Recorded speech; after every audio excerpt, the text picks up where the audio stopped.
Okay, let's talk. Things are technically going well. I'm pretty much a top draft pick. My future is set. My finances are set. Your kids will want my autograph. Congratulations. Yep, I have an insanely hot girlfriend. I have a publicist. I grew up a nobody in Allenstown, Pennsylvania, and I have a publicist. And yet, here you sit in therapy. Is it the fame? The fear of fame? Fear of failure? Nope, I haven't given any of that a second thought. Okay, then what brings you here? Jeffrey Portnoy, that's what. Or rather, who brings me here. 2 years ago, he was a new kid in my school. He was a wimpy guy, nerdy, really wanted to hang out with the football team, really wanted to be cool, join a frat, so we fucked with him. We made him think he was one of us. It was a big joke. What pleasure did you or any of the guys get from this? Power trip. It's just something assholes do. So we messed with him. We hazed him. We embarrassed him. I should have stopped it. I was the fucking quarterback. I could have ended it, but I didn't. We made him suck another guy's dick, and we videotaped it, and we sent it around school. I can see that this is still eating you up inside. He killed himself. This nerdy guy who just wanted to hang out with the cool kids. The cool kids. You know, I've been thinking about this day in and day out. I killed him. No, you pushed him to the point where he didn't want to live anymore, but that's not quite the same thing. People have free will. Free will? No. No, I killed him. I saw him on the bridge, and I could have pulled him off, and I didn't. And he jumped.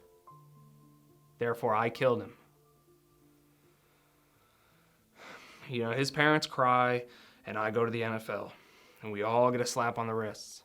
And his brothers and sisters get to spend the rest of their lives scared. You know, last week, I had my uncle's gun underneath my chin.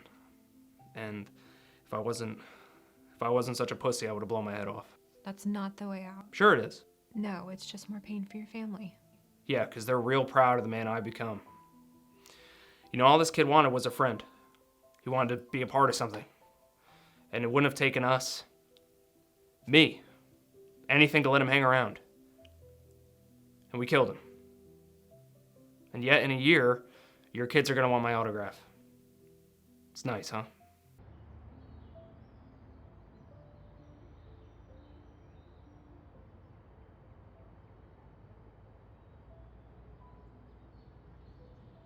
Okay, so why are we here today? I'm just depressed. I feel like I just don't want to wake up every morning. Like, what's the point, you know? Was it always this way, or is this something recent? Well, it all started when I got kicked out of my apartment. See, I lived there with my dog, Arfie. Arfie is the dog's name? Yeah, Arfie. Anyway, things were going really well at first, and then all of a sudden, he became a real asshole, you know? Like, and at first I would let it slide, let him go on being a dick dog. And then he pissed on my shoes. Like, mind you, he had to go into my closet, take the shoes off the shelf, take them out of the box, and then piss on them. Like, can you believe it? Hang on, we're talking about a dog? A pet dog, right? Yeah. So I'm at the groomer's, and I'm really still mad about the shoes, and Arfie and I, we're really going at it. And then the groomer, she starts whispering to him. How long has it been like this? Have you always been mad at him? The groomer is talking to the dog? Yeah, and it turns out that her brother's a lawyer, and she takes me to court to emancipate the damn dog. And of course, I don't have any money, so I went ahead and got a lawyer off Craigslist. But what did it matter anyway? The judge still ruled that I have to leave the house and Arfie stays. Like, can you believe this shit? But I'll tell you one thing. I loved that dog. Whenever I was having a bad day, he was there. Whenever I needed to just calm down about something, he would be there, resting his head on me, making me feel much calmer. And unlike the other people in his life, he loved me unconditionally, no matter what. And every single time I came home, no matter what was going on in his life that day, he would always be happy to see me. And that's an awesome feeling to have someone happy to see you every single time you walk through the door. So, where's Orphe now? Oh, he's still living there. I saw that someone, probably that bitch groomer, put ads on animalmatch.com. You know, that place where owners and pets can see who's compatible. And now I hear that someone's gonna be moving in soon. Shit, didn't take him that long. I wonder how important I must have been to him for him to move on this fast. Can I ask you something? Are you currently on any medication?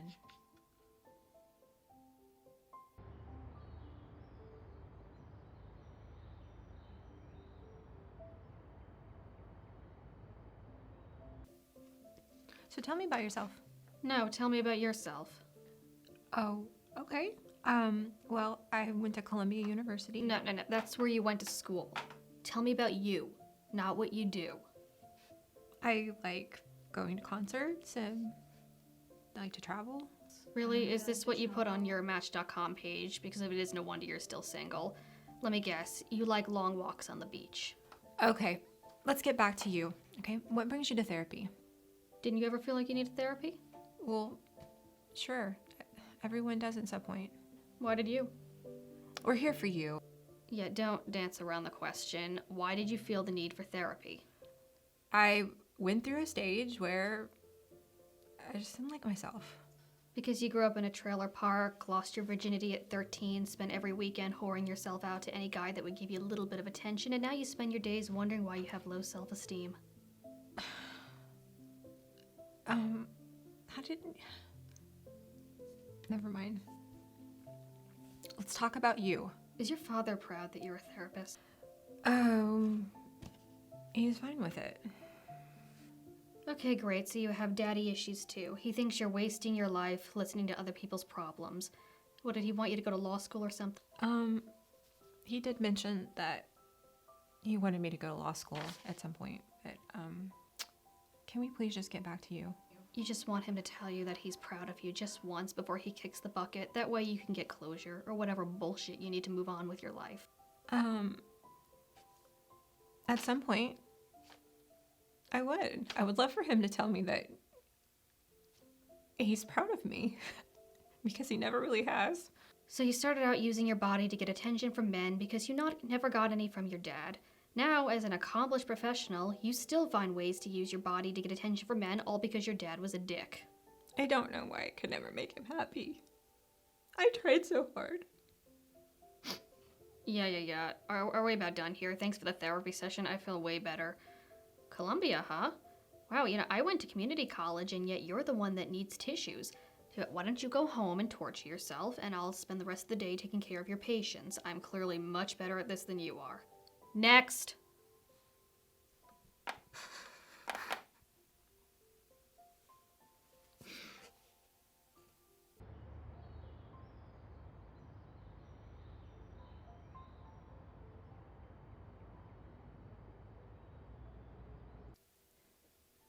If I ever told anyone that I was in therapy, they would think I'm crazy. No pun intended. Well, it's your prerogative whether you want to tell people or not, but it's not really important. Let's talk about the why you're here. I am a mess, to put it mildly. I have panic attacks, some mild, some where I start screaming. I feel like I'm underwater and I can't breathe. I've bitten all my nails off. I can't sleep. I can't concentrate on anything. Do you know the trigger, or is it just general anxiety? It's... Oh my God. It's everything. Like, I don't have a boyfriend right now because, well, no one wants to date a basket case.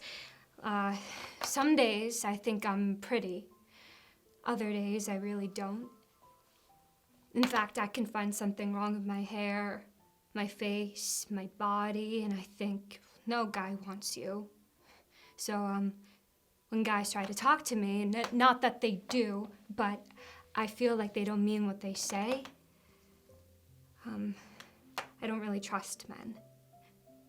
I don't trust anyone, actually. My ex-best friend just slept with my last boyfriend. In college, everyone had their own direction, and I didn't really know what was in my art, what I wanted to do. So now everyone's moving along with their career, getting married, having kids, and I'm lost. I'm scared. I'm crying 10 times a day. I don't want to go out. I can't sleep. Breathe. I'm sorry. Right. I forget to do that a lot. So there are many things that we can do to help calm you a bit, like yoga or mindfulness. But those are just Band-Aids. We really need to work to find where the wounds are and work to heal them. Yeah, I was a happy kid. I laughed a lot, had a lot of friends, and then I guess life got scary and I got caught into my own head. I've never been able to get out. You know, I see myself getting older, and life, it's moving fast, and I'm lost in the middle of it. Thoughts of death? Oh, fear of death, yes. Fear of everything being over. Fear of life passing me by. And when I'm dying, I realize that I never really enjoyed it. I just never really lived my life. I just lived in fear of my life. We do have work to do, but coming here and talking and admitting, opening up, it's a big first step. Yeah, you know, all my life, I thought suicide was the stupidest thing someone could do. Really, I thought it was selfish and just so wrong. But now, and I'm not saying that I want to do it. I'm just saying that I understand why people do it. I really do. And if you feel that way, you need to call me or someone. But I won't. I'm too scared to die.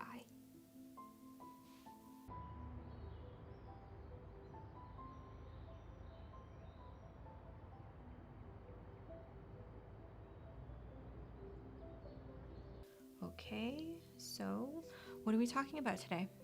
I've been crying the entire last week. I'm actually all cried out. I'm so sorry. What's bothering you?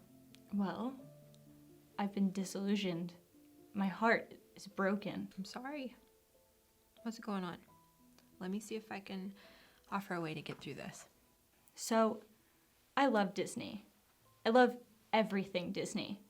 And everything I ever dreamed of, all of it's not real. Disney isn't real. Right. It's Disney. Of course it's not real. Why isn't it real? Why was I raised to believe such wonderful, magical things if they can't come true? Okay, so let's start from the beginning. What parts of Disney are we talking about specifically? When I was a little girl, I wanted to be Cinderella. But my mom told me I had to wait till I was 18. So on my 18th birthday, I went up to the attic to talk to the mice, Jacques and Gus. I picked them up and started singing to them. And they bit me. They fucking bit me. Then I wanted to be Ariel, because who doesn't? So I bought a guppy named Flounder, of course, put him in my purse, and when I took him out at the end of the school day, he was dead. Okay, so fish need water to live. Then I thought, winter's coming. So I wanted my own Olaf. Now I'm just realizing that Olaf was a snowman. I don't know why it took me so long. I thought he was a midget. So I stole the midget that lives down the street from me and put him in the snow. When I woke up the next morning, he was almost dead. My poor midget Olaf had to get rushed to the hospital. He's gonna lose a few toes. Disney didn't tell me that. Okay, I feel we need to start some form of medication immediately. Then I thought I wanted to marry Aladdin. Now, in the movies, it says he's from Agrabah, but if you couldn't tell, I'm a pretty smart girl, so I learned that he's actually from Baghdad. That's in Iraq. Please, please tell me you did not fly to Iraq. So I flew to Iraq, and guess what? He wasn't there. And not only that, some guy stole me and sold me. I should have been gotten paid more, but whatever. So I had to live in a cave for a whole year without cell service. How much does that suck? So, this is why you're upset. Not because you were a prisoner in an Iraqi cave, but because you just found out the Disney cartoons aren't real. Life is so cruel.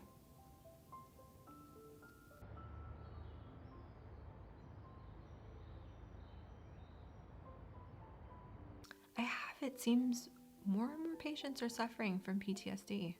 Yeah. Fucking sucks.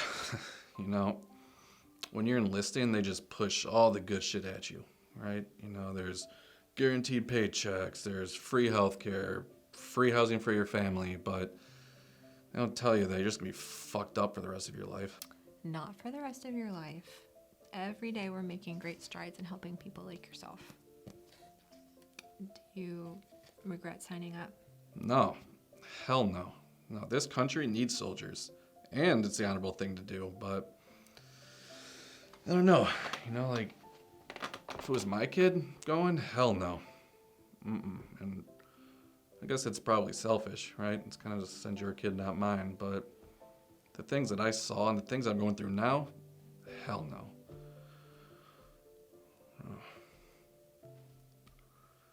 So, I never really talked about the things that I did over there. I always just kept it to myself. But I was a U.S. Marine Corps infantry machine gunner. I served in Iraq. My first deployment was hell. Right, I saw a lot of good friends die. One literally right in front of me. I'm so sorry. But see, over there, they say to suck it up, right? Don't be a pussy. So I said to deal with shit that I just wasn't ready to deal with. You know, I saw shit that no human should ever see. Like, have you ever wondered what a 50 caliber does to a person's head? It's not like those fucking video games, I can tell you that. Like, you remember that comedian that had that wooden mallet and just would smash those watermelons? Yeah, it's more like that. I think the thing that I'm struggling with the most is I'm home, right? But I'm still at fucking war, you know? It's just like a constant fucking battle between anger and anxiety, just always in the back of my fucking head. And over there, I never really knew who my enemy was. You know, some fucking insurgent would just start shooting and then go back to fucking hiding. You know, this PTSD shit's the same thing, just worse. Because at least over there, I could fight back. Here, I don't know what the fuck I'm doing. But now you're back home. Right, but, you know, I'm still in survival mode. Well, there are ways to combat it. Deep breathing, social support, often expressive writing helps to get it out. So, I had to hold my friend's stomach together for 10 minutes. Then, I had to watch him die right after he told me that he's never even met his daughter. Then, I had to lie on top of him for 10 hours because those same motherfuckers were trying to kill me. I was just waiting to be saved, right? So, I don't think your fucking little breathing thing is gonna be working. I'm sorry.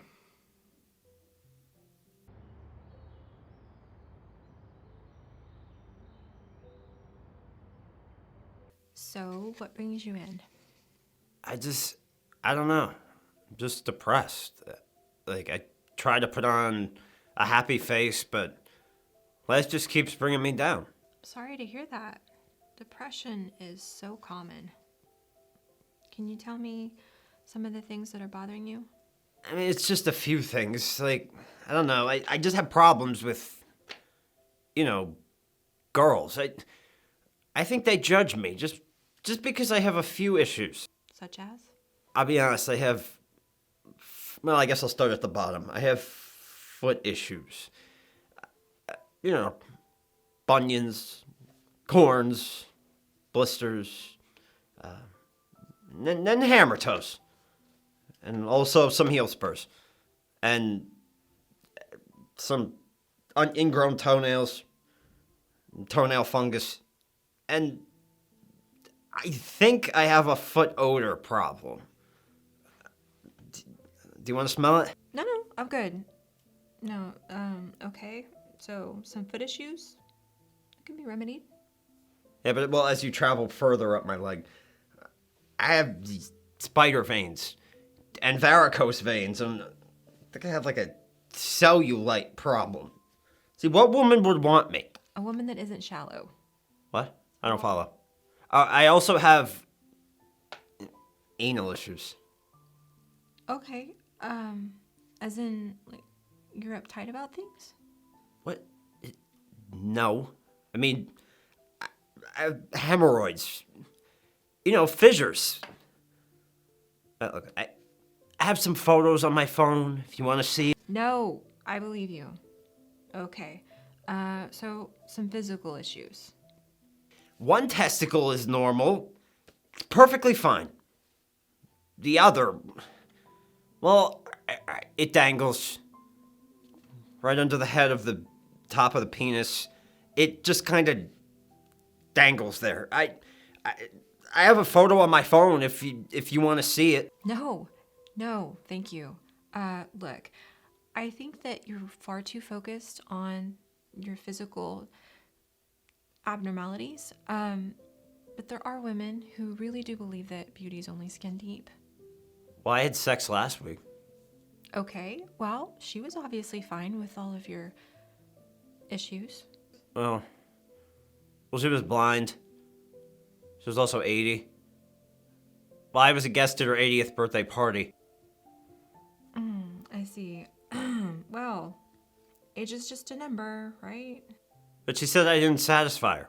You know, I tried. It was like digging up the mummy. Not sure what that means. I have a lot to offer. You know?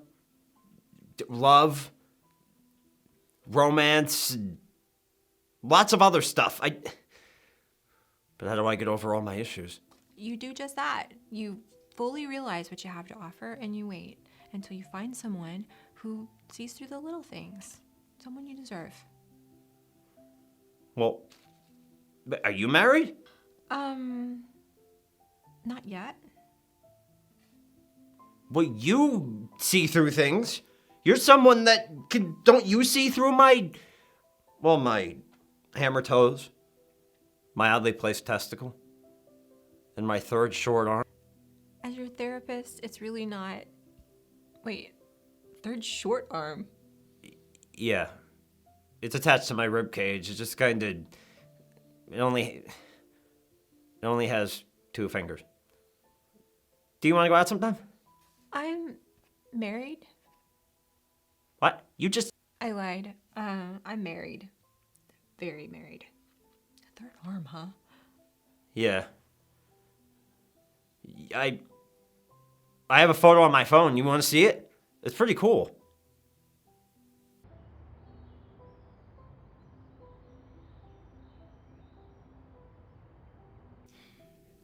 I feel so stupid for being here right now. I mean, okay, my parents are getting divorced.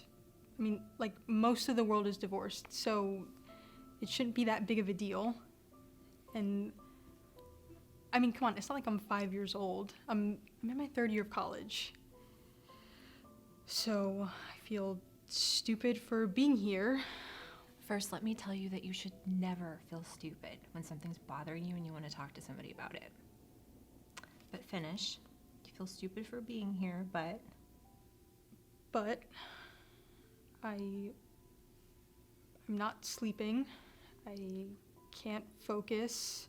I don't feel like eating. In fact, I lost 10 pounds already this month. Why is it bothering me so much? first, you're not alone. But this is a fairly new thing. It's unfortunately growing. The divorce rate for people who are over 50 has more than doubled since 1990. And for those that are over 65, it's more than tripled. But see, I feel like they think because I'm older, I'll like be okay with it, right? But I'm not. I mean, how do we have Christmas or Thanksgiving? What, 2 houses? Are you kidding me? And what, my dad's gonna date someone else and I'm supposed to just be okay with it? Or if my mom decides to marry someone else, I'm supposed to just call him dad? What the fuck? No, I don't want any of that shit. I understand. It's not going to be easy at any age. But there's more going on with you, right? Yeah, I feel... Okay, I feel this, like, incredible amount of anger and guilt over their divorce because, I mean, if they were so unhappy, and obviously they were, why not just split up earlier? I mean, what, they were waiting for me to grow up, but they hate each other the whole time? It's not necessarily true. As people grow older, they just start to see that they go in different ways in life. Yeah, and each one, they call me complaining about the other. It's like they want me to like pick a side or something. That's not fair. Yeah, damn right it's not fair. Look, I'm old enough to drive and get drunk and whatever, but when it comes to my parents, you never really grow up, you know? You never want to see your parents split up. Sometimes I think about it and I just start to cry. My friends think I'm nuts because they see me, and I don't want to be like, oh yeah, I'm crying because my mom and dad are getting divorced. It's nothing to be ashamed about. Well, it's embarrassing. You know, I remember when I was a kid, I had some friends that had parents that were divorced, and I remember I used to think, thank God that's never going to be me. And, well, now it is.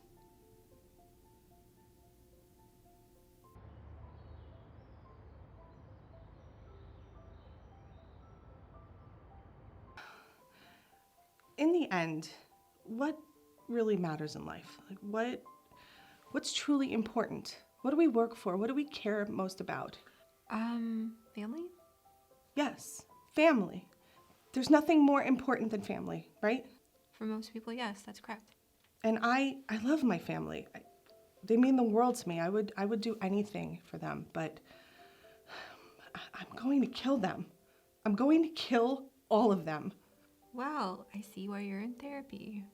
My house that I work very hard to keep clean is a mess because I have four beautiful, sweet, loving, fucking little monsters that destroy it 24 hours a day. I mean, I clean a room and 10 minutes later, it's literally like a tornado has gone through it. So the kids are a source of tension. Yeah, but it's not only the mess. They're always hungry. But not for the lunch or the dinner that I make them. No, then they don't want it. But when it comes to the chips and the snacks and all the shit that they shouldn't be eating, they're starving. Got it. Now, your husband? Oh, well, he's worse than the kids. I mean, he's a slob too, but at least the kids are self-sufficient. Every single day, he's like, honey, where's my shoes? Honey, where's my watch? Honey, where's my dick?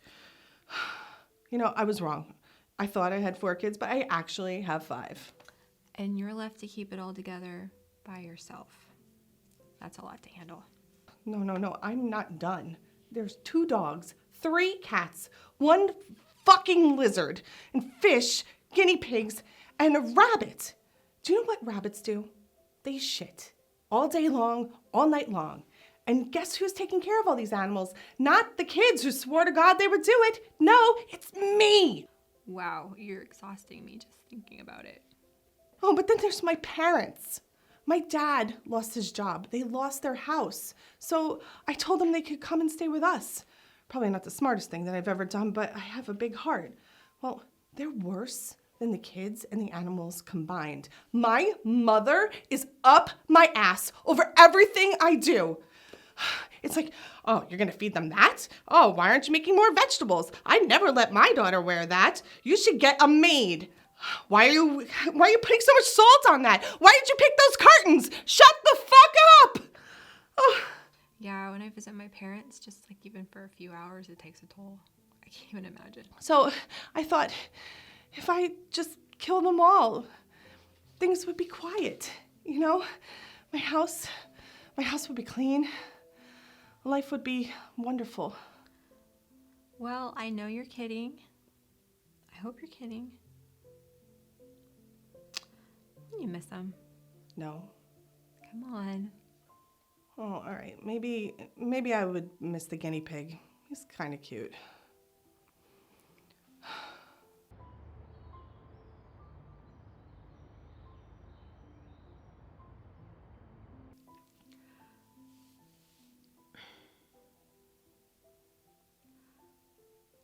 I don't really want to talk about what happened when I was younger, if that's okay. I don't need to talk about this right now, do I? Absolutely not. If and when you're ready, then that's fine, but not if you're not comfortable. Sometimes I can. Sometimes I can't. It's crazy. It happened almost 20 years ago, and yet seems like yesterday. Traumatic events can be that way. Objects in the rearview mirror may appear closer than they actually are, you know? I've been to therapy before when it all happened. Didn't help. I was just too messed up at the time to even let anyone try and help me. So, if we're not talking about the incident, why are you here? I did a lot of men.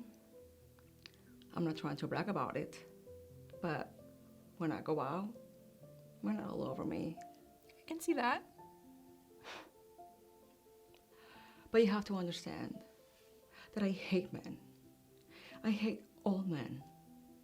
So I do everything I can to use them, hurt them, destroy them. If I can be honest with you, it's the only thing that gives me pleasure. Breaking a man's heart, taking all his money, ruining his family. For me, it's the only payback I can have. But does it bother you that the man that you're hurting was not the man that hurt you? I see all men as the enemy. I don't care. But you'll hurt good people too. And war, that is called collateral damage. I don't care about that species. So, what do you want from me? Do you want me to justify this? Because I can't do that. I want to stop. Because it's keeping what happened fresh in my mind. At one point, I was considering killing as many men as I could. Have you ever had suicidal thoughts yourself? Every day. Every single day. I just don't know what direction to go in anymore. So, from my point of view, I think we need to get to the core problem, back to where this all started, because everything else is just going to be a Band-Aid, and a Band-Aid isn't going to help when the bleeding won't stop. When I bring men home, when they're asleep, I point my gun right under their chins. And I want to pull the trigger so bad. I really do. What stops you? On the back of my mind, I wonder if any of them have a daughter that's gone through what I went through. And I think how wonderful it would be if he were there for her, for his daughter, to help her through it. Because my father was never around. When I look at a man, all I see is a target around his head. And I want him dead. And it's really hard to live like that. Can we, at some point, talk about what started all this? Maybe. Maybe.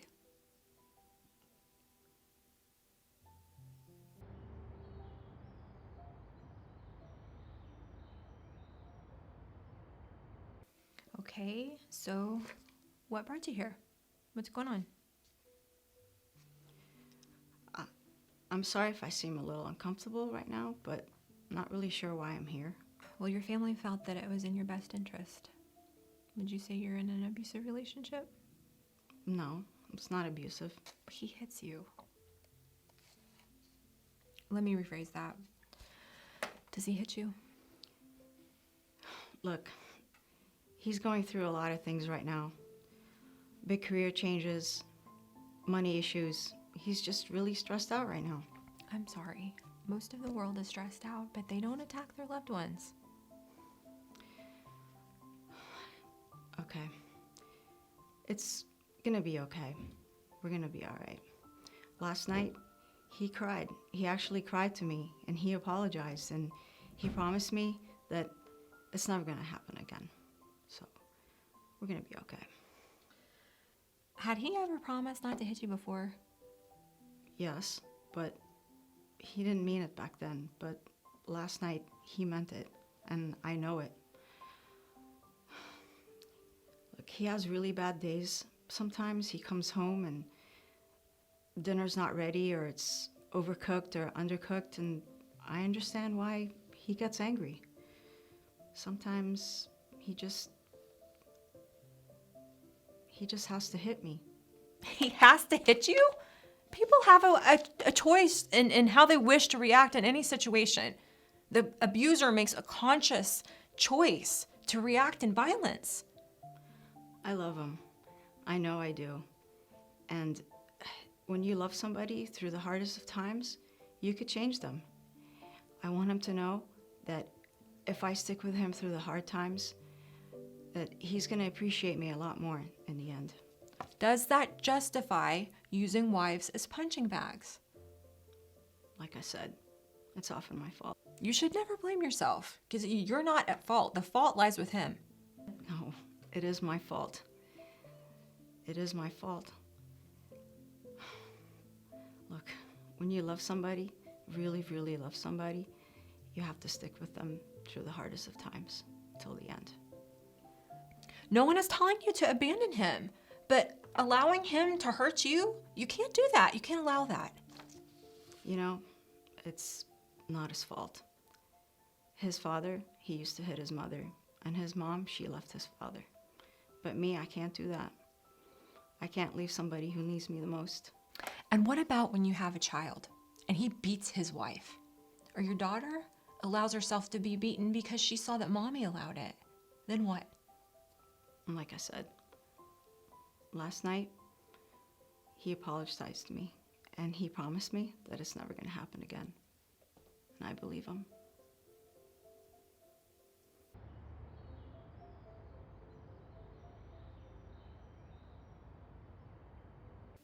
I mean, I guess I knew early on that I was adopted. I wasn't stupid. I knew they didn't look like me. And what about school? How'd the kids react? Like when they would see my white mom pick me up or come to a class party or something. They teased me. But isn't that what kids do? Did it bother you? Of course it did.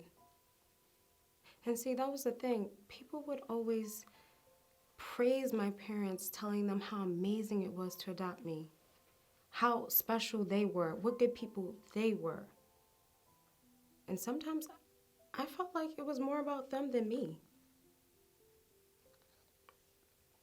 Maybe that's what started my road to what?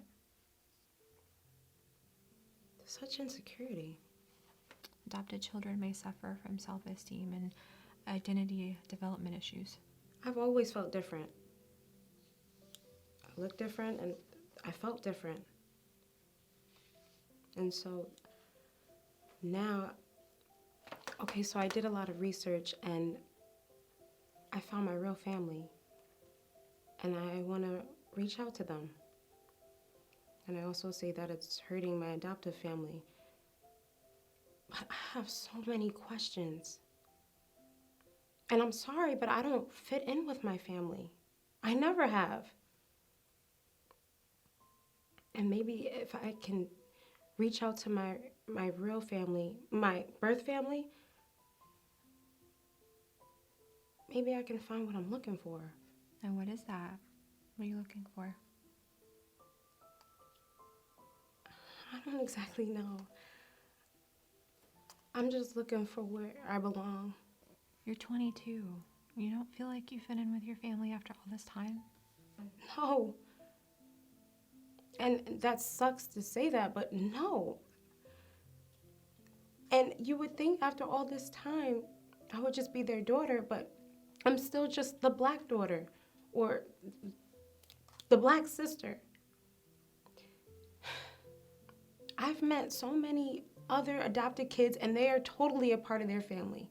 They're totally accepted, and they feel at peace with who they are. I don't. I felt different as a little girl, and I still feel different. I just feel like I'm in the wrong place. And maybe if I can find my real mother or my real brothers and sisters, I can finally find peace with myself.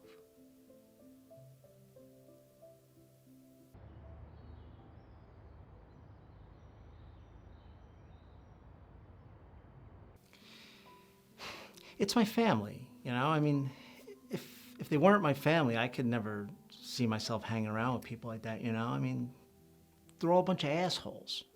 Yeah, many people feel the same way. You can't choose your family, unfortunately.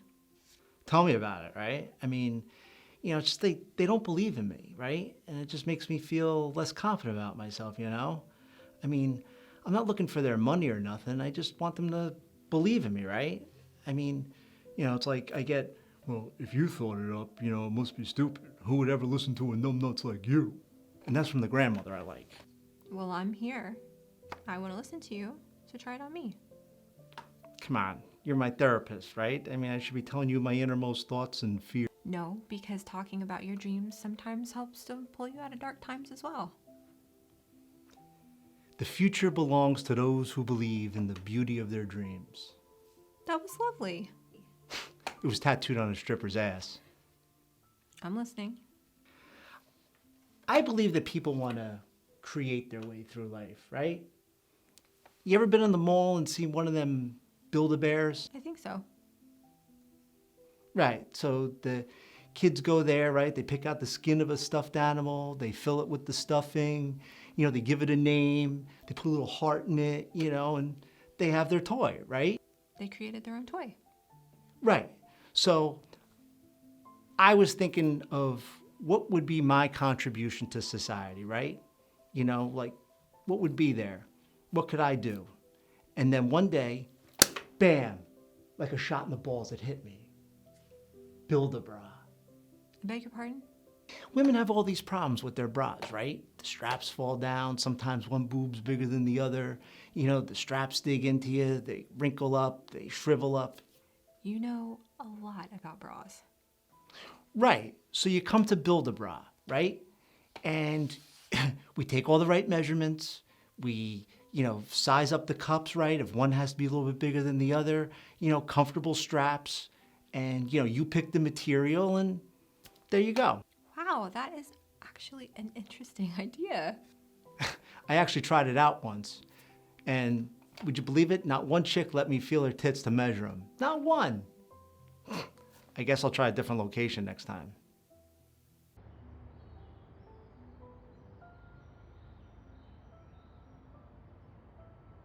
Okay, so what brought you here? What's going on? I'm sorry, I don't want to bother you. I think I'm just gonna get going. Wait. Of course you're not bothering me. I want to know what's going on. You're sweet, but no one wants to hear about any of my problems. I'm sorry to have wasted your time. Okay, stop. Breathe. The reason you're here is because I want to know what's going on and what's going on in your mind, what your problems are. You're not bothering me. Okay, thank you. Sorry. So what's the issue you're having? I guess this. You see, I apologize for everything. I always feel like I'm bothering people or annoying people. I'm sorry. I'm not making myself clear.